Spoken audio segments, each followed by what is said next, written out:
Ahoj, vítam ťa pri videu stránky Genedu. Dnešná téma je najčastejšie chyby pri tvorbe prvého webu sami sebou. Web si vie spraviť každý.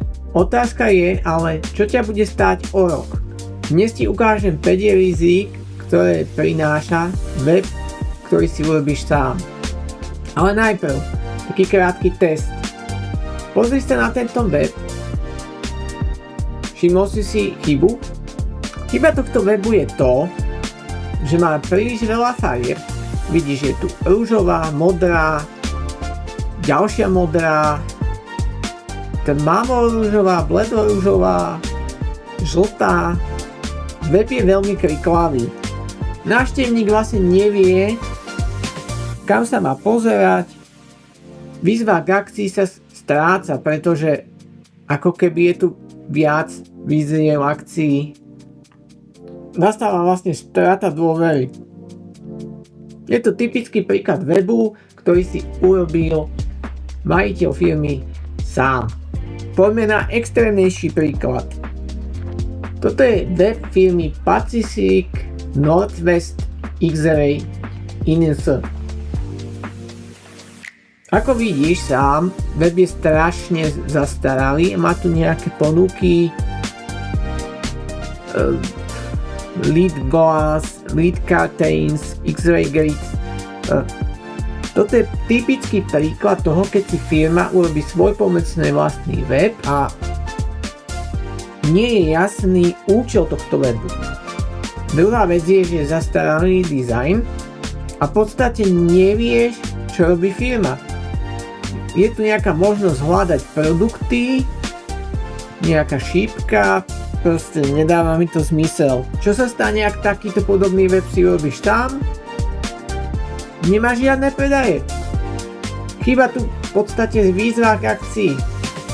Ak do 5 sekúnd nie je jasné, čomu sa venuje tvoja firma, strácaš zákazníka. Posledný príklad je web stránka školy umenia Yale. Tento web vyzerá ako umelecké dielo, nie ako nástroj. Ale web nie je umelecké dielo. Čo je tu problém? Zlá čitateľnosť. Je tu množstvo farieb, vyzerá to zvláštne. Farby pôsobia celkovo chaoticky. Fakt to na mňa pôsobí ako nejaké umelecké dielo. Aké riziká nastávajú, ak si urobíš web sám? Prvé riziko, falošná úspora peňazí. Čo si ľudia myslia? Ušetrím stovky eur, tisíce. Spraviť si web je v podstate jednoduché však. Existuje Webnode, Squarespace, WordPress šablóna, pár klikov a máme web. Lenže pravda je trochu iná. Realita. Platíš časom, platíš opravami, web musíš prerábať, opravovať. Platíš stratou dôvery. Najdrahší web je ten, ktorý musíš prerábať. Druhé riziko, alebo druhá chyba, web nepredáva. Vedeli ste, že až 75% dôveryhodnosti vašej stránky závisí od jej dizajnu? Návštevníci môžu vnímať vašu firmu ako menej dôveryhodnú, ak je web plný dizajnových chýb. Ako napríklad v prípade Linkscar, je tu strašne veľa farieb, pôsobí to strašne kriklavo. Aby som ich iba nehodnotil zle, je tu celkom zaujímavý slider.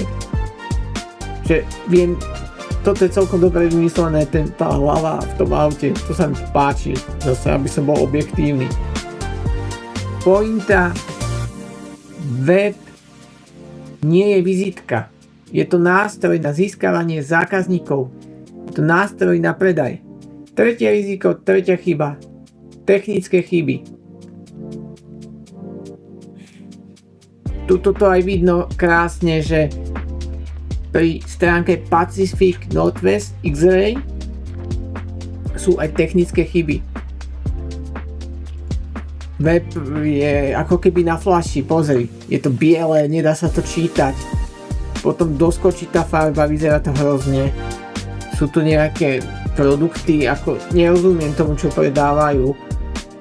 Proste je tu nejaká tabulka kriklala, hrôza.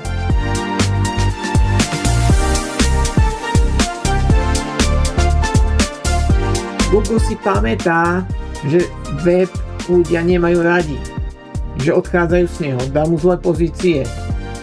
Ako vidíš tu hore, nedá sa to čítať, to písmo je to strašne malé. Štvrté riziko, štvrtá chyba, právne a bezpečnostné problémy. Ľudia, čo si urobia web sami, nemajú často GDPR. Pozri sa, tu vôbec nie je cookies lista. Čiže reálne táto stránka môže dostať pokutu za to, že nemá cookies listu. Aj toto si všimni, ešte tu je www2 niečo, proste čudná adresa. Žiadne zabezpečenie, ak je web urobený amatérsky, že si ho urobíš sám, svojpomocne, on možno bude fungovať. Ale niekto ti ho napadne. Dôsledky, že ti ho niekto hackne, stratíš dáta. 5. riziko, 5. chyba, strata dôvery. Web pôsobí neprofesionálne, nedôveryhodne lacno. Napríklad Yale School of Art. Tento web pôsobí naozaj veľmi lacno.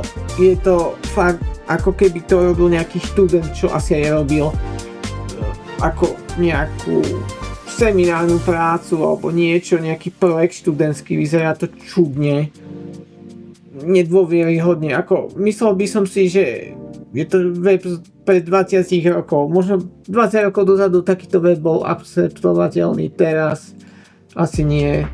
Tuto sú nejaké animácie, ani nefungujú, ako neviem, na čo to je dobré, ale v poriadku. Zhrnutie, vašu firmu ten bezplatný alebo lacný samourobený web môže potichu oberať o dôveryhodnosť, konverziu a predaje. Majitelia malých firiem sa snažia naučiť všetko, poznám to sám, tiež som chcel písať články, chcel som robiť videá, predávať knihy, všetko možné som chcel robiť. Nebolo to ono. Nakoniec tie výsledky sú veľmi slabé a výsledky sú často na nič. A čas stráveným sa hraním na webdizajnéra chýba pri tom hlavnom a zvyčajne pri predaji. Takže nerobte túto chybu. Nesnažte sa hrať na webdizajnérov, pokiaľ sa fakt tomu nechcete primárne venovať. Ak chcete pomôcť vlastným webom, rád vás s tým pomôžem, prípadne vám navrhnem, ako vylepšiť vám váš pôvodný web. Ďakujem za pozornosť.